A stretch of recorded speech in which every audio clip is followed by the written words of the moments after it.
Yesterday, many Canadians watched with anger and anxiety as President Trump once again attacked our country and our jobs. Until yesterday, many Canadians, including me, still held out hope that President Trump might come to his senses and spare us of additional tariffs. Just last Friday, Mark Carney said he had a, quote, very productive, very constructive call with President Trump, citing progress. Unfortunately, Canada has not been spared. There is no progress, and there was nothing constructive or productive about Trump's tariff announcement. At midnight last night, Canada was being hit with new and completely unjustifiable tariffs on autos, in addition to the existing tariffs on lumber, steel, and aluminum. The Prime Minister also said last night that we can expect even more tariffs on our lumber, our pharmaceuticals, semiconductors, and copper. Meanwhile, global markets are in turmoil. Our seniors are wondering what will happen to their savings after the tariff madness that came from the White House yesterday. Millions of Canadians woke up to the fear of losing their savings or their jobs. It's clear that tariffs must end.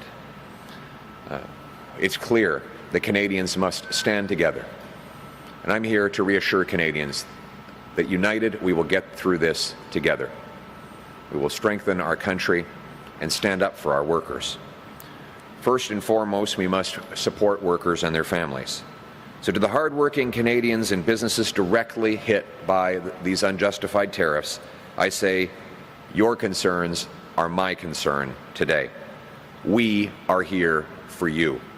A new Conservative government will make it a priority to keep industry moving and workers working. We know that once the link between worker and job is broken, it can take months or years to rebuild it. That's why it is much more economically affordable and much more important from the well-being of a family to keep the job in place. We need to protect auto workers in Oshawa, Cambridge, Brampton, Windsor, Essex, St. Catharines, Oakville, Alliston, Woodstock, Ingersoll, and elsewhere. That's why I'm announcing today that a new Conservative government will eliminate the federal sales tax on Canadian-made automobiles. Everyone who's looking to buy Canadian, to support Canadian workers, will be able to save money as a result of this announcement. Axing the GST on a $50,000 Canadian-made automobile will save $2,500 to the car buyer. By saving cash-strapped Canadians' families their hard-earned money, we will increase demand for Canadian-made cars and keep more workers on the job. And I'm calling on the premiers to match our policy and remove their portion of provincial sales tax on Canadian-made automobiles. This will have the double effect of supporting workers in the auto sector and also tackling the Liberal inflation crisis that has made everything more expensive.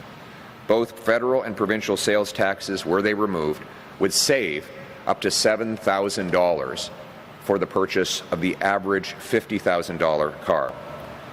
It'll mean big savings, for example, on a new Chevy Silverado from the factory in Oshawa, a new Honda CR-V from Alliston, a Toyota RAV4 from Woodstock, or a new Chrysler Pacifica from Windsor. And all the other affected industries, we have your back.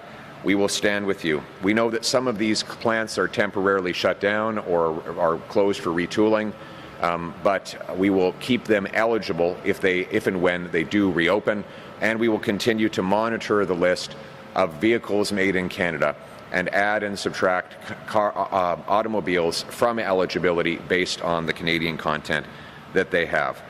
I announced yesterday as well that a Conservative government, a new Conservative government, will protect workers for a change. We will set up the Keeping Canadians Working Fund. This will be a temporary targeted loan program for businesses directly hit by Trump's tariffs to allow them to keep workers on the job until we get through this tariff madness. We will start with a fund of $3 billion. These will be loans, not expenditures, and we will use the money to lend to companies who are desperate to keep employees on the payroll throughout this period of uncertainty and tariff obstacles, so that those workers can keep working, keep paying taxes, can keep supporting their families. At the same time, I will push hard to end the tariff madness. On my first day on the job as Prime Minister, I will call the President and demand that we rapidly renegotiate the CUSMA agreement on a very tight timeline. That will allow us to find certainty. I will also propose that in the meantime, both sides suspend tariffs. To be clear, no counter tariffs from Canada will be removed unless and until the Americans do the same. But the argument to President Trump will be this: put aside the uncertainty, the job loss, and stock market crashes on both sides of the border. Pause the tariffs until we can hammer out a deal. Now, that deal will have to be in the Canadian interest. First and foremost, we will protect Canadian sovereignty. Certain things will be non-negotiable. We will protect our land, our water, our laws, our government, our culture, our language policies, and our borders will always be exclusively under our control. Second, we will demand an end to all tariffs, free trade, both ways. But third, we believe we can convince the Americans it's in their national and security interest to get a deal, because we will use all the proceeds of that deal, all of the economic benefits that flow into the federal coffers, to massively rebuild our military so that we can carry our weight and keep our continent safe. This will create a powerful incentive for Americans to say yes. But, of course, there's no guarantee with Trump. As we're learning, nobody in Canada can control Donald Trump, contrary to many of the suggestions and the unrealistic expectations that some have been setting. Which is why I have to make clear, and I will be making clear to President Trump, that any commitments we make that America wants to happen on defense, border cooperation, or market access can and will be instantaneously withdrawn if he violates any part of the agreement. We will only uphold our side of the bargain as long as he holds up his side of the bargain. That's how we create the leverage to protect against a president who changes his mind and breaks his word. Still, no one can control President Trump, and no one can predict what he will do. The only thing we can control is what we do here at home. And that's why the best way to stand up to President Trump is to make our economy stronger and more independent from the Americans. The economic plan I've been announcing throughout this election is to unleash our industry, to make it strong, self-reliant, sovereign, so that we can stand on our own 2 feet and stand up to President Trump. My plan will cut income taxes for all Canadians so hard work pays off for a change. We'll eliminate the industrial carbon tax so that we can bring back steel, manufacturing, aluminum, fertilizer, oil and gas, and other heavy industrial products that are the backbone of a modern economy. It will allow Canadians to allow tax-free reinvestment of capital gains, which means that companies can reinvest in beautiful factories that employ Canadian workers like this one. I just spoke to Chandra, who started up this place. All of this stuff, all these machines that these incredible workers operate, that is investment. The more of these machines, the more of these factories we have, the more powerful paychecks we will generate, and the more we will be independent from Trump. A tax-free reinvestment in Canada of capital gains will be like rocket fuel for our economy, allowing us to soar over the American economy. I will axe the sales tax off new homes to get more homes built and create more demand for the Canadian lumber that Donald Trump is attacking. Build Canadian homes with Canadian wood, supporting Canadian loggers and tradesmen. For the last 10 years, the Liberals have had their boot to the neck of our energy sector. But it's not dead yet, and my plan will bring it roaring back to life.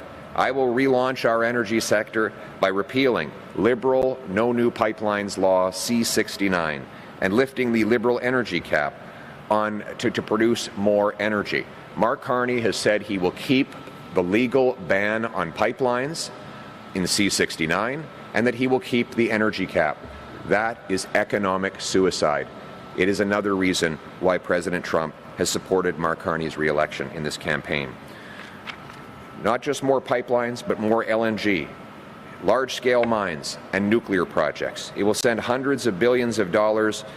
If Mr. Carney goes ahead with C-69, he will be blocking pipelines, mines, nuclear plants, and other projects, sending hundreds of billions of dollars fleeing south right into the hands of Donald Trump. And it means that Western Canadians will never be able to sell their oil directly to Eastern Canadians. Instead, we'll have to keep passing our energy south at a discount and even sending energy through the American economy just to send it back to Quebec and Ontario. That is not change.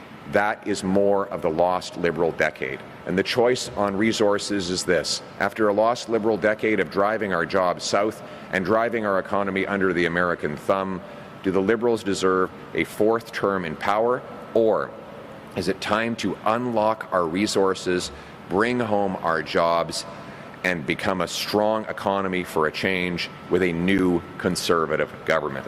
Le plan in English? Sorry, yeah, okay, in English. In English, I would reiterate that no, I don't consider the Americans to be a reliable trade partner right now. Their president has chosen to betray America's best friend and closest ally. I'm saddened to say that because I love the American people, but there's no denying that there is a president right now who consistently betrays the Canadian people and shows that he has been unreliable to deal with. We can't control the president. Nobody can. We're learning that today, despite the very unrealistic expectations that certain people tried to make, the very unrealistic promises that people were making right up until today. What we can control is what we do at home. And after the lost Liberal decade, the Liberals, they've proven that what they will do is block projects, tax our industry and our workers, driving $500 billion out of our economy to the U.S. They want to continue to support the same anti-resource projects and laws. This week, Mark Carney gave another incredible gift to Donald Trump. He's going to keep the No New Pipelines Law C-69 in place, a law that will make sure we never again build a pipeline to take Canadian energy to Canadian markets and out overseas, that we never build any export plants for natural gas, that we never have any more major mining projects approved. That's more of the same Liberal ministers, same Liberal policies, same Liberal weakness. We can't afford the risk of a fourth Liberal term. We need a change in this country with a Canada First government that will axe taxes, approve projects, bring home our jobs and resources so that we can stand up to the Americans from a position of strength for a change. Thank you. Thank you. That concludes. Thank you very much. Ça conclut la conférence de presse.